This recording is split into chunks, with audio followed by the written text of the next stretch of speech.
Hello friends, કેમ છો બધા? આઈ હોપ તમે બધા મસ્ત અને સ્વસ્થ હશો.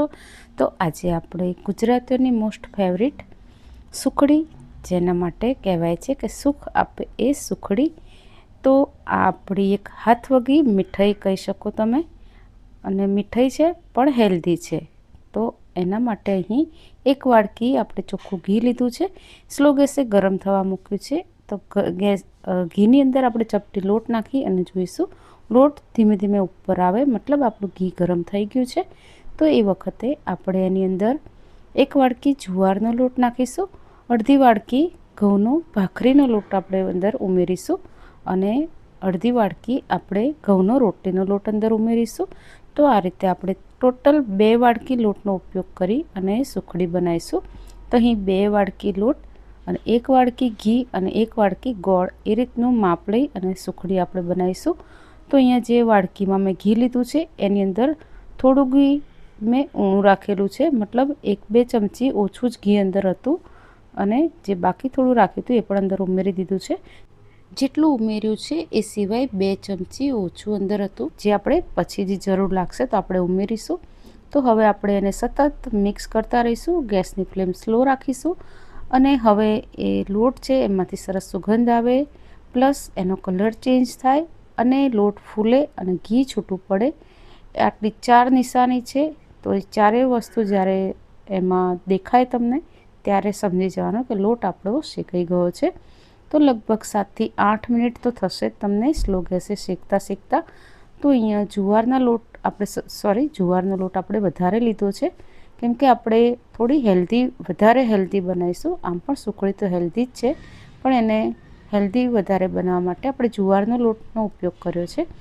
અને જુવારના લોટમાં ગ્લુટન નથી હોતું, એટલે આપણે એની અંદર થોડો ઘઉંનો રોટલીનો લોટ આપણે એડ કર્યો છે. અને અહીંયા આપણો લોટ બરાબર શેકાઈ ગયો છે. ત્યારબાદ આપણે 1 મોટી ચમચી ભરી અને મલાઈ અંદર એડ કરીશું. તો તમને ખબર હશે કે જુવારના લોટનો સ્વાદ છે એટલો સરસ નથી લાગતો. તો જે સુખડી છે આપણે, એટલે એની અંદર આપણે ઘઉંનો જાડો લોટ અને ઘઉંનો રોટલીનો લોટ તો ઉમેર્યો જ છે, સાથે 1 ચમચી મલાઈ ઉમેરવાથી એની અંદર જે મીઠાશ છે એ ઓર પણ વધી જશે, મતલબ વધારે ટેસ્ટી બનશે આપણી સુખડી. અને હવે મલાઈની અંદરનું બધું જ દૂધ છે એ બળી જાય, ત્યારબાદ આપણે ગેસ બંધ કરી અને આપણે આ કઢાઈને નીચે ઉતારી 1 મિનિટ માટે એને પ્રોપર હલાવીશું, મતલબ થોડું મિક્સ કરીશું. અને ત્યારબાદ આપણે એની અંદર 1 વાડકી ગોળ ઉમેરીશું. તો અહીંયા સુખ આપે એ સુખડી કહેવત બરાબર જ છે, કેમ કે બધી જ રીતે સુખ આપે છે. ખાવામાં તો સુખ આપે છે, ટેસ્ટી છે, એટલે બનાવવામાં પણ એટલી ઇઝી છે, ઝડપથી બની જાય છે. વળી આપણા ઘરમાં રહેલી વસ્તુઓથી જ બને છે, મતલબ બધી જ રીતે આપણી એકદમ હેલ્ધી એવી આપણી હાથવગી ગુજરાતીઓની મીઠાઈ છે સુખડી. તો હવે આપણે 1 વાડકી ગોળ લઈ લઈશું અને ગોળ મેં ઝીણો સમારી લીધેલો છે.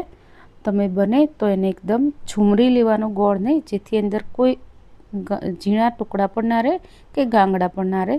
તો બધો જ ગોળ એક સાથે ને એક સરખી રીતે અંદર મિક્સ થઈ જશે.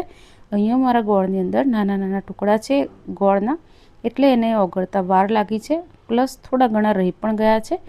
તો અહીંયા આપણે બધું જ મિક્સ કરીશું. અને મેં પહેલાં કહ્યું એમ કે જે વાડકીથી મેં ઘી લીધેલું છે એની અંદર 2-3 વાડકી ઘી ઓછું જ હતું, એટલે અહીંયા પણ મને થોડું ઓછું લાગી રહ્યું છે. તો અત્યારે આપણે બધું મિક્સ કરતા જઈશું અને જેમ મિક્સ કરીશું એમ એ થોડું છૂટું અને ડ્રાય થતું જશે. અને અત્યારે મને થોડું ડ્રાય લાગે છે, ઘીની જરૂર લાગે છે ટૂંકમાં. તો અહીંયા 2થી 3 ચમચી ઘી છે એની અંદર ઉમેરી દઈશ. આપણે ફટાફટ ગોળ છે એની અંદર મિક્સ કરતા જવાનું છે અને ગરમ ગરમ લોટની અંદર ગોળ સરસ રીતે મિક્સ થઈ જશે. જો તમે ગેસ ઉપર જ રાખી અને કરશો તો તમારી સુખડી છે એ સોફ્ટ નહીં બને, થોડી કડક બનશે. જો તમને કડક સુખડી ભાવતી હોય તો તમારે ગેસ ઉપર રાખીને સ્લો ગેસે ગોળ નાખી અને પછી બધું મિક્સ કરવાનું. તો મેં કીધું એમ 2 ચમચી જેટલું મેં ઘી અંદર ઉમેરી દીધું છે અને હવે બધું સરસ રીતે મિક્સ કરી લઈશું. અને હવે આપણે વધારે અંદર ઘી નહીં ઉમેરીએ અને આપણને જરૂર પણ નહીં પડે. તો આ રીતે આપણે અત્યારે ઘણી અલગ અલગ રીતે બધા સુખડી બનાવતા હોય છે. તો આજે મેં પણ ઘઉંના લોટની જોડે જોડે જુવારનો લોટ એમ નહીં, પણ જુવારના લોટની જોડે થોડો ઘઉંનો લોટ ઉમેરી અને સુખડી બનાવી છે. જો તમે એકલા જુવારના લોટથી સુખડી બનાવી હોત તો એ થોડી છૂટી પડી જતી હોય છે. તો જે રોટલીનો લોટ છે એનાથી થોડું બાઇન્ડિંગ આવશે અને જે જાડો લોટ છે એનાથી પણ સ્વાદ સરસ આવે છે અને સોફ્ટ પણ બને છે. તો બસ આટલી વસ્તુઓથી જ આપણી એકદમ સરસ સુખડી છે એ બની જશે અને જે પણ ખાશે એને ખબર પણ નહીં પડે કે આની અંદર જુવારનો લોટનો પણ ઉપયોગ થયો છે. તો બસ આ રીતે આપણે થાળીમાં ઠારી અને એને બધું સારી રીતે એને સેટ કરી દઈશું. વાડકીથી તવેથાથી સરસ રીતે એને એકદમ સરસ સેટ કરી દઈશું. તો અહીંયા ઘી છે ઉપર થોડું એની શાઇન દેખાશે તમને. તો પરફેક્ટ માપ છે. 1 વાડકી ગોળ, 1 વાડકી ઘી અને 2 વાડકી લોટ. એ કોઈ પણ હોઈ શકે. ઘણીવાર 1 વાડકી ઘઉંના લોટથી પણ આપણે બનાવતા હોય છે, પણ અત્યારે જુવારના લોટની જે સુખડી અત્યારે મેં બનાવી છે તો એમાં આ માપ પણ એકદમ પરફેક્ટ રહ્યું છે. તો હવે ઉપરથી થોડું ગાર્નિશિંગ કરીશું. એના માટે બીજું કંઈ નથી મેં ઉપર ઉપયોગમાં લીધું.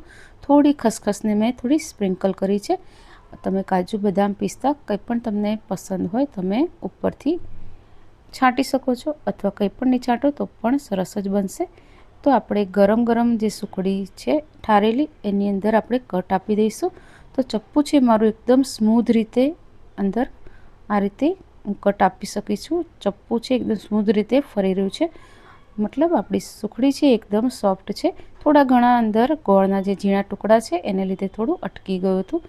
તો અત્યારે મેં 2-4 મિનિટ પછી સુખડીને એક ટુકડાને કાઢ્યો છે. તો સુખડી ગરમ જ છે એટલે સારી રીતે એ નથી નીકળ્યો, થોડા ઘણો અંદર રહી ગયું છે. તો જોઈએ છતાં પણ કે એકદમ સોફ્ટ છે સુખડી. અને પછી મેં ફરીથી 5-1 મિનિટ પછી એટલે 5-7 મિનિટ પછી આ રીતે મેં બીજો પીસ કાઢ્યો છે. તે મસ્ત રીતે નીકળ્યો છે અને હજુ પણ સુખડી તો થોડી ગરમ જ છે અને પાછળથી તમે જોશો તો એકદમ જાળીદાર સુખડી બની છે. તો એનો તો કોઈ મતલબ નથી, પણ સુખડી છે એ સોફ્ટ બની છે અને છૂટી નથી પડી જતી. આપણે જુવારનો લોટ લીધો છે છતાં પણ, કેમ કે એની અંદર આપણે ઘઉંનો ઝીણો લોટ અને જાડો લોટ લીધો છે. તો અત્યારે એકદમ ઠંડી થયા પછી પીસ સરસ રીતે નીકળ્યા છે અને આ રીતે પડી ગયા છતાં પણ એ તૂટ્યા નથી. તો આઈ હોપ તમને આજની રેસીપી પસંદ આવી હશે. Thanks for watching. Radhe Radhe.